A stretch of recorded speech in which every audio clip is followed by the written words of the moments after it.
Estamos en la comisaría de San Fernando. Aquí tenemos la carta entregada por un posible sobreviviente uruguayo. Está manuscrita con lápiz pasta de color rojo y algunas líneas de azul. Por este lado podemos leer cuándo vienen y por el otro dice textualmente: vengo de un avión que cayó en las montañas, soy uruguayo, hace 10 días que estamos caminando, tengo un amigo herido arriba, en el avión quedaron 14 personas heridas, tenemos que salir rápido de aquí y no sabemos cómo, no tenemos comida, estamos débiles, ¿cuándo nos van a buscar arriba? Por favor, no podemos ni caminar, ¿dónde estamos? Y a continuación más abajo podemos leer la respuesta del arriero: va a venir luego un hombre a verlos, que le fui a decir, contésteme, ¿qué quiere? Sergio Martínez.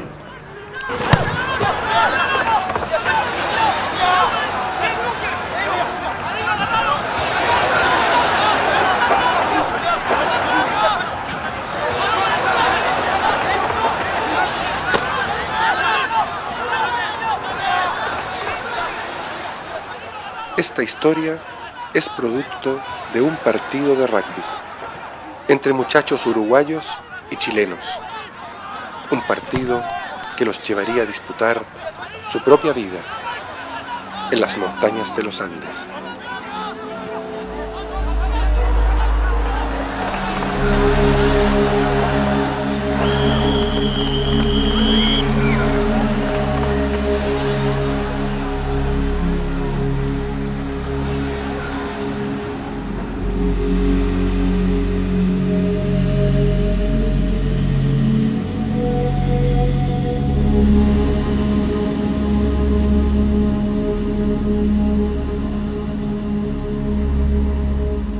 Hasta este colegio en Santiago de Chile venía a disputar la Copa de la Amistad el equipo de rugby de los Old Christians, jóvenes uruguayos ilusionados con la práctica del deporte, sin saber que el destino les deparaba una de las odiseas de supervivencia más increíbles que registra la historia del hombre, parangonable solo a la de Shackleton en los hielos antárticos.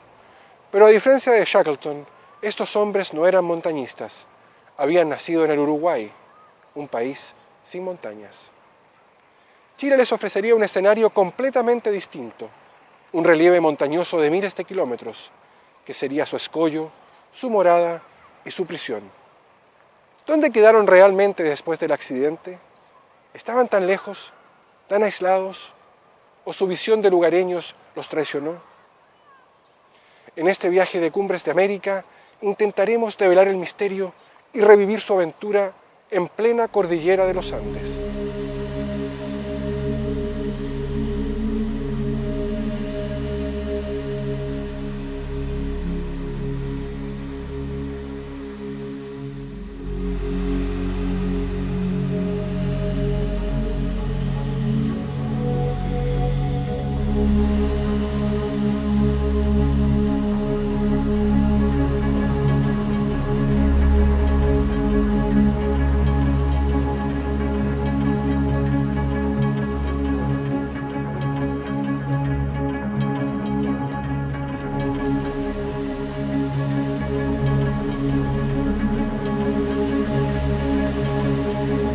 Subir montañas y volar aviones son actividades peligrosas, y de ello pueden dar fe 16 sobrevivientes de los 45 pasajeros que un jueves 12 de octubre de 1972 abordaron en el aeropuerto de Carrasco, en Montevideo, el avión Fairchild F-227 de la Fuerza Aérea Uruguaya, una comitiva de rugby amateur, que junto a sus familiares y amigos completaron las plazas del avión alquilado para abaratar costos. Iban a Chile, y para eso tendrían que cruzar la cordillera de los Andes, cuyas condiciones climáticas los obligaron a hacer una escala en Mendoza, antes de proseguir a su destino.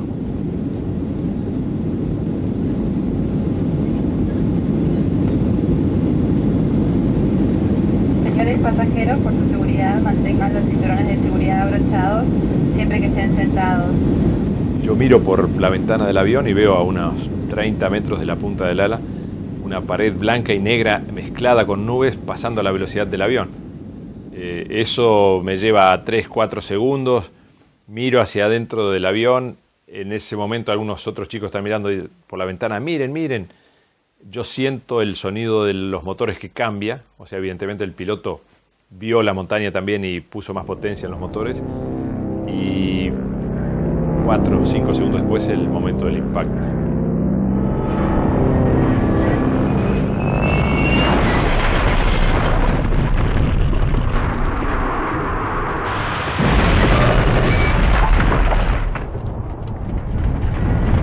Lo último que recuerdo en ese larguísimo segundo, porque es un segundo pero es larguísimo.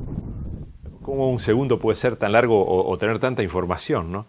En ese último segundo el techo del avión que se abre totalmente como una lata de atún o de sardinas que se abre en un segundo y como un polvo blanco, no sé si es la de compresión o la diferencia de temperaturas o de presión, como un polvo blanco que entra dentro del avión y esa es la última visión que vio mi vida, ¿no?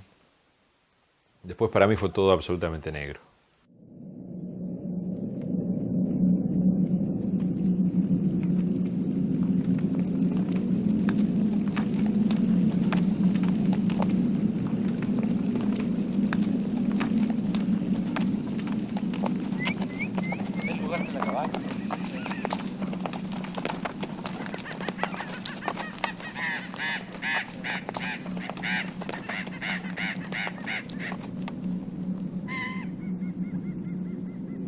El avión venía de sur a norte y logró evadir el volcán Tinguiririca de 4.200 metros de altitud.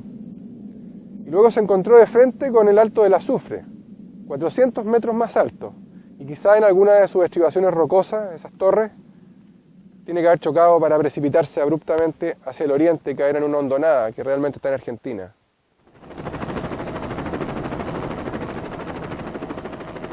Tras el atraso de la llegada del avión, inmediatamente se inició la búsqueda, emprendida por la Fuerza Aérea Chilena. Dado que el último reporte del piloto indicaba su cercanía a la ciudad chilena de Curicó y su petición de descenso rumbo al aeropuerto de Cerrillos, en Santiago, la zona de búsqueda era muy amplia y comprendía 300 kilómetros de cordillera, una tarea nada fácil, algo así como hallar una aguja en un pajar.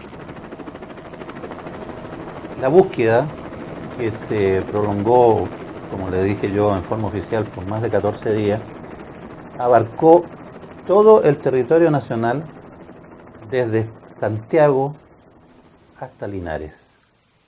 Se dividieron todo ese sector en cinco zonas y eso permite facilitar el vuelo de los aviones para que no se entorpezcan entre ellos, porque es bastante difícil, especialmente en las montañas, que hay que hacer alrededor de la montaña, ir girando de manera de poder cubrir toda la superficie donde pudiera haberse estrellado alguna aeronave. Entonces aquí tiene el plan de vuelo que tenía previsto el avión de Mendoza hacia Malargüe, con las horas que reportó. De Malargüe tenía que haber seguido a Curicó. Aquí está Planchón, que es el límite. Y nosotros estimamos que el avión en este punto empezó el viraje hacia Santiago y con el viento derivó hacia detrás del límite de Argentina.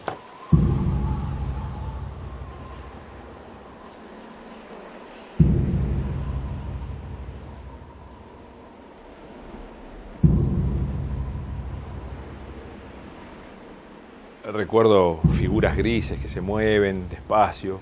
Uno se comienza a hilvanar pensamientos y decir, ¿por qué esas figuras se mueven grises? Y miro hacia abajo y recuerdo que tenía mucha sangre acá. O sea, estaba lleno de sangre porque yo no tenía ninguna herida del cuello hacia abajo, pero sí tenía heridas muy grandes en la cabeza y se ve que había sangrado. Miro y dice, ¿por qué tengo sangre? ¿No? Y de repente miro y alguna cara que me habla, Nando, Nando, ¿estás bien? Nando, Nando, o sea, siento mi nombre, siento que me hablan. El avión se cayó, uno va hilvanando y finalmente me doy cuenta de que ¿qué pasó acá? Cayó el avión. Después mis pensamientos van más directamente a... Pero yo estaba en este avión con mi madre y mi hermana, ¿no? Y comienzo a preguntar por ellas. Y bueno, ahí viene la información de que mi madre había muerto en el impacto, que Panchito también había muerto en el impacto, que Guido había muerto en el impacto, otros amigos también, y que mi hermana estaba muy mal herida, ¿no? Entonces mi mente pasó rápidamente de pensar en mí a pensar en mi hermana, ¿no? Marcelo Pérez del Castillo, que era nuestro capitán, estaba en ese momento como el líder del grupo y organizando dentro del caos lo mejor posible el cuidado de los heridos, que era lo primordial, era que no sufrieran los heridos porque nos iban a rescatar. O sea, el rescate estaba por llegar en cualquier momento, o sea, no nos habían rescatado en el primero, segundo, tercer día, pero ¿por qué no nos rescataban? Estaban llegando de alguna forma, estaban organizando el rescate, los helicópteros, pero iban a llegar. Pero Parrado estaba equivocado. Tras 2 semanas, la búsqueda oficial se suspendió. Sobre una cordillera azotada por las peores tormentas en mucho tiempo, a estas alturas, casi nadie daba chance de encontrar superviviente alguno. Pero a medida que pasaban los días, 20, 30 días, ya en realidad nosotros creíamos que no había posibilidad de sobrevivencia, sobre todo en esas condiciones. Como le digo, que habían sido las peores que habíamos tenido en Chile en muchos años. Uno de los padres de los sobrevivientes, de Carlos Páez, él mismo estuvo aquí en Chile y contrató vaquianos y siguió datos que le daban por todas partes. Yo fui un buscador que nadie encontró, pero seguí buscando porque siempre tuve el motor auxiliar del Corazón de Chile que me acompañaba.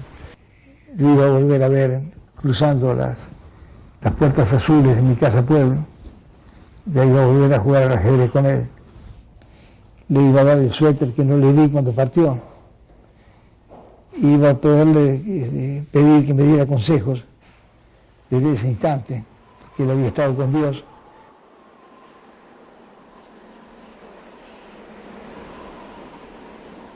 Carlos Páez nunca sintió a su hijo muerto y por lo mismo nunca cesó en su búsqueda, con arrieros chilenos, los mismos arrieros con que exploramos esta cordillera de Colchagua en búsqueda de una historia escondida en el corazón de los Andes.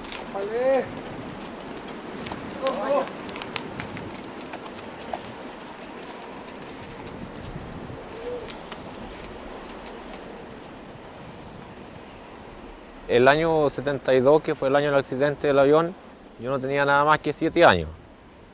Pero todo lo que yo sé es por boca de Catalán.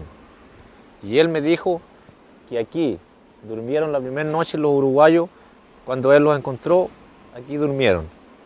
Incluso hay hasta una escritura en las tablas todavía de Roberto Canesa ahí que dice que alojaron el 20 de diciembre del 72 aquí.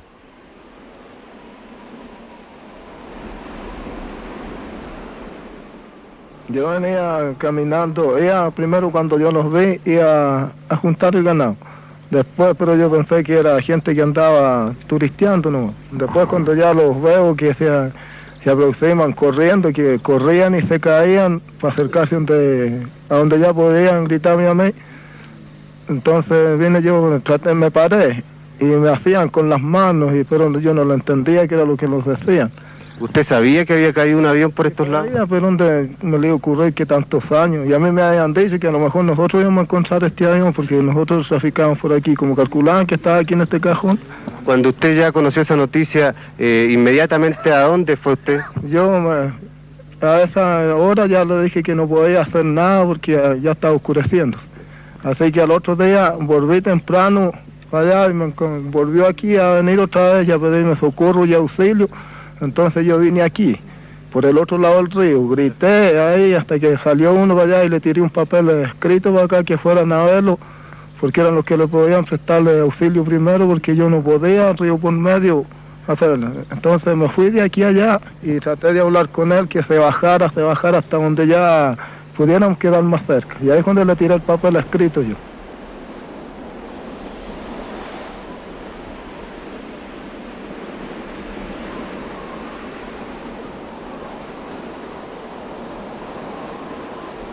luego de permanecer 72 días extraviados en la cordillera de Colchagua, y cuando nadie les daba chance de estar aún vivos, justo aquí, en el comienzo del valle del río San José, en su confluencia con el río Azufre, aparecieron 2 supervivientes del avión uruguayo. 10 días les había tomado su regreso a la vida. Un milagro, una odisea. Una travesía que intentaremos repetir ahora para acercarnos a su aventura.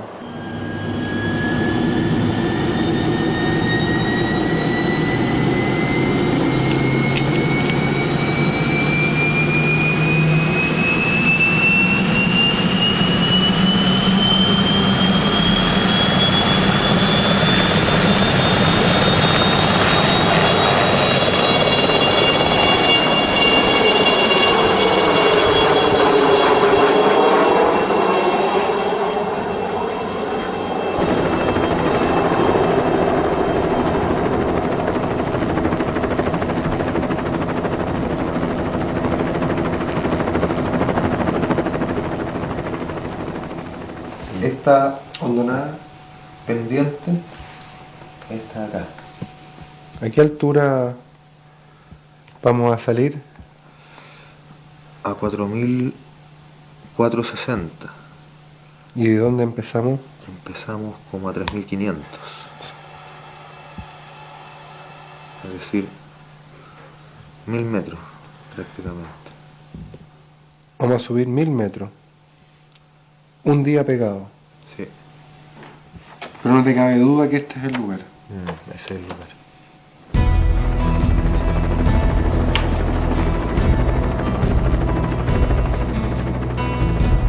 Durante mucho tiempo hemos planificado la travesía de Parrado y de Canesa, un verdadero cruce de los Andes, una empresa arriesgada, entre abismos, grietas, tormentas y avalanchas. Nosotros lo haremos en pleno invierno, siguiendo sus pasos. Una odisea de la que se han hecho libros, revistas, películas. Pero lo nuestro es una aventura en el lugar mismo de los hechos.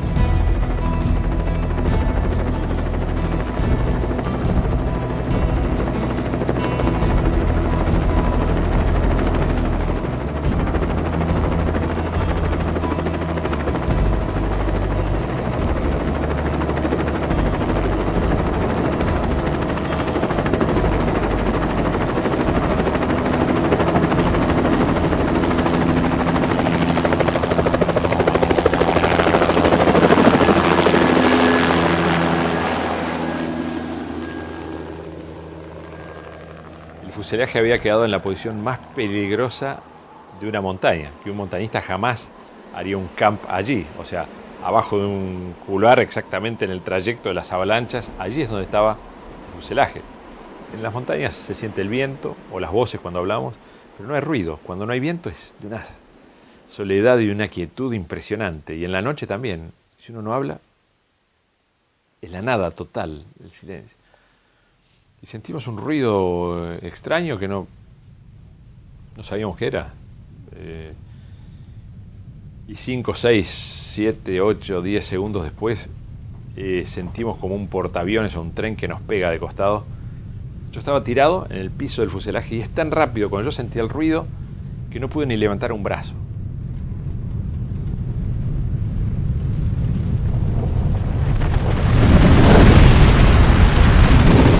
Y quedé absolutamente prensado. Además, la avalancha pasó por encima del fuselaje, lo mueve un poco, pasa por encima, unos 5 o 6 metros de nieve encima del fuselaje, pero y se mete como helado adentro de un cucurucho, ¿no? Entra para dentro del fuselaje la nieve. Nosotros estábamos durmiendo en el piso. Entonces, al entrar la nieve, todavía entra y es como que se asienta. Entonces yo no podía mover ni un dedo, era como tener cemento encima. No podía respirar, tenía nieve en la boca, en los ojos, en las orejas. Y me llevó unos segundos darme cuenta que era. Digo, ¿qué es esto? O sea, esto es una avalancha. Estoy abajo de la nieve. Y quería salir y no podía moverme. Y ahí me di cuenta inmediatamente que estaba muerto. No me invadió ningún sentimiento de miedo. La gente dice, ¿cómo no tenías miedo de morir? Lo que pasa es que hay que sumar todo lo que traíamos antes. Para mí era como una calma, se iba a acabar todo, ya no íbamos a sufrir más. No es como que la avalancha me caiga, ahora sí voy a tener miedo. Me caía después de 2 semanas y media estar sufriendo ahí, condenados a morirnos. Y bueno, finalmente esto es el fin. Todo esto pasa muy rápidamente. Y cuando me dejé ir, que me estaba muriendo, o sea, no tenía absolutamente ninguna posibilidad de nada, ahí siento una mano que me raspa la cara y un chorro de aire helado me entra por la boca, como estar respirando frente a un aire acondicionado, y no me podía mover, pero podía respirar. Podía respirar aire y me gritan, ¿quién sos? ¿Quién sos? Nando, Nando, digo, y me dejan ahí. O sea, los chicos estaban al final del avión en completa oscuridad y en una reacción absolutamente rápida. Comenzaron en una reacción en cadena a destapar a los que estaban al lado. Y no buscaban los cuerpos para sacar a todos, sino que buscaban darles aire. Entonces, de los 27 que quedamos tapados por la avalancha, ¿no? O sea, en 1 minuto y medio salvaron a 19.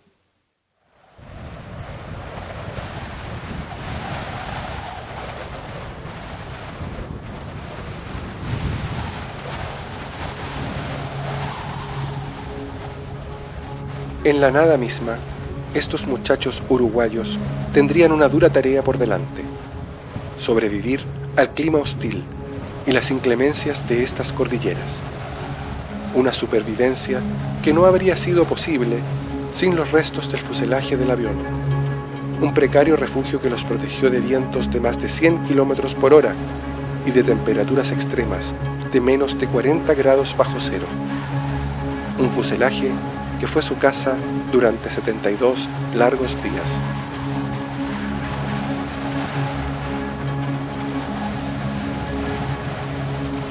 Los restos del avión uruguayo quedaron muy cerca de la frontera chileno-argentina, exactamente en un glaciar en el lado argentino. Sin embargo, confundidos por las últimas palabras del piloto antes de morir, todos pensaban estar muy cerca de la precordillera chilena, próximos a la ciudad de Curicó. Por lo mismo, y a pesar de estar a 1 o 2 jornadas de su salvación, caminando hacia el este, hacia Argentina, Parrado y Canessa acometieron hacia el oeste una empresa mayor, sobre todo para inexpertos: el cruce de la cordillera de los Andes.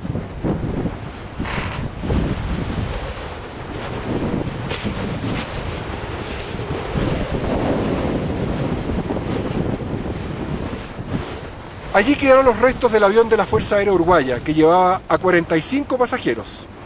Chocó con una de esas puntas y se precipitó por esa rampa de nieve. Increíblemente, sobrevivieron 28 pasajeros. Tras 60 días de sufrimiento y mucho dudar, decidieron salir por sus propios medios de esta trampa de hielos eternos, por la ruta más difícil, por este glaciar.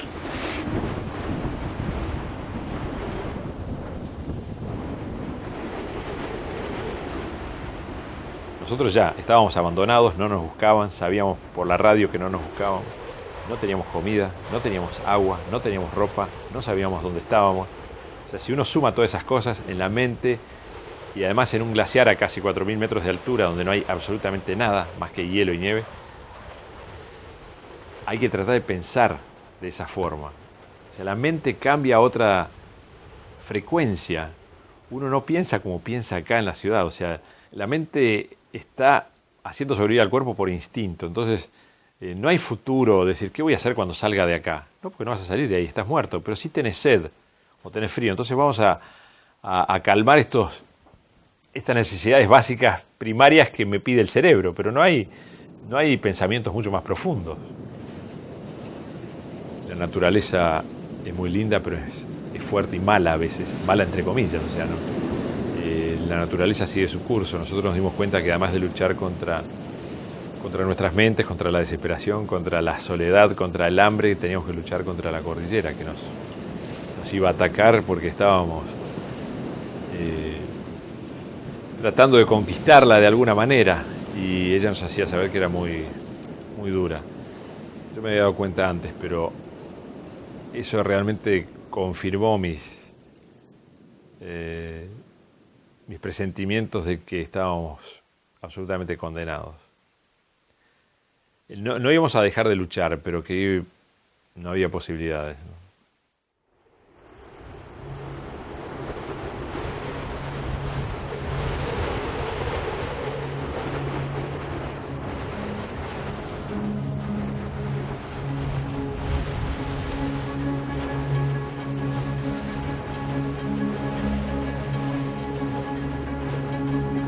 Dejando atrás el lugar del accidente, nos aventuramos varias horas por el glaciar, subiendo hacia el oeste, hacia Chile.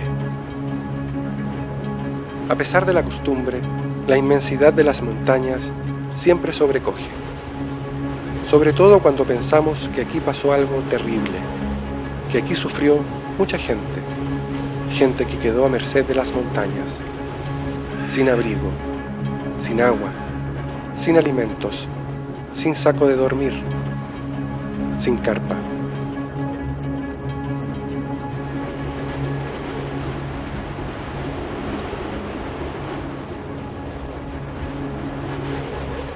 A más de 4.000 metros de altitud, la naturaleza nos recuerda una vez más que no somos de acá, que en este reino de roca y hielo somos solo visitantes transitorios, y que nuestras fuerzas no son comparables con las montañas, que jamás conquistaremos una, solo aprendemos a sobrevivirlas.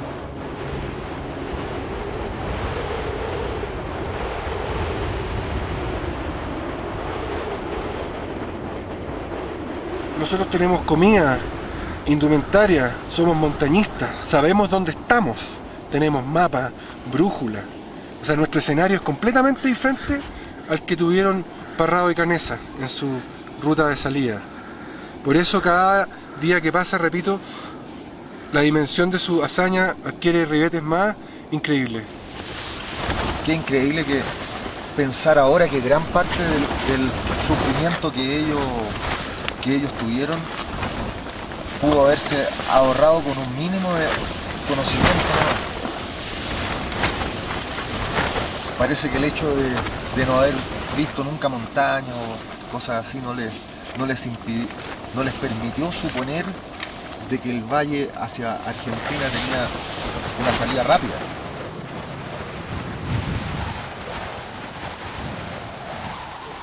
Desde el momento en que yo escuché en la radio que no nos buscaban más, mi meta fue salir de ahí, hacia el oeste, hacia Chile, porque estábamos cerca de Chile. Toda la información lógica que teníamos nos indicaba que estábamos cerca de Chile. Y yo les dije a mis amigos, yo no me voy a morir acá, yo me voy a ir. El tema es que pasan muchas cosas, o sea, es mucho tiempo, son 2 meses y medio que nosotros estamos allí. ¿Qué pasa durante semanas y semanas?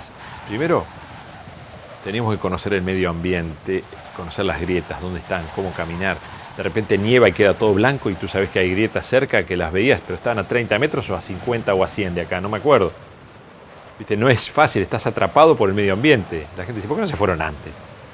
Sí, porque no teníamos equipo, no teníamos zapatos, no teníamos ropa, no sabíamos dónde caminar, no teníamos lentes, no teníamos el brillo del glaciar, ya nos lastimaba los ojos, un montón de cosas que tuvimos que ir creando e ideando a lo largo de semanas.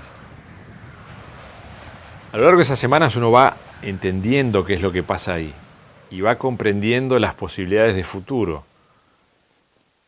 Lo que yo había analizado y captado perfectamente es que nadie nos iba a ir a buscar.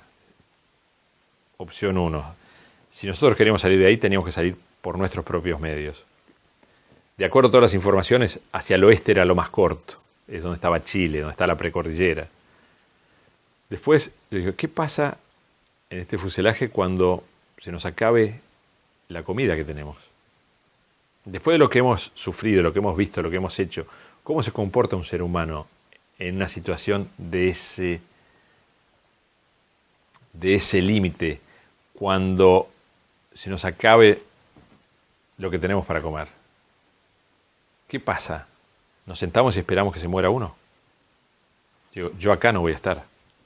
Yo para esperar ese tipo de muerte me voy. Prefiero morirme, no sé, que cuando mi cara pegue contra el hielo esté tan cansado y tan destruido que lo último que yo quiero ver es mi cara pegando contra el hielo y morirme ahí. Pero no me voy a quedar a morirme acá, mirando los ojos de mis amigos a ver quién se muere primero.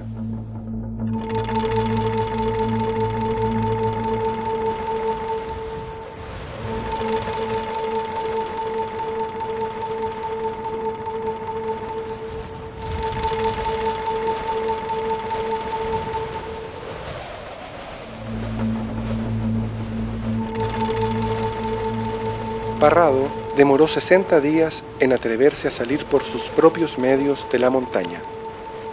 Durante ese tiempo agotaron todos sus alimentos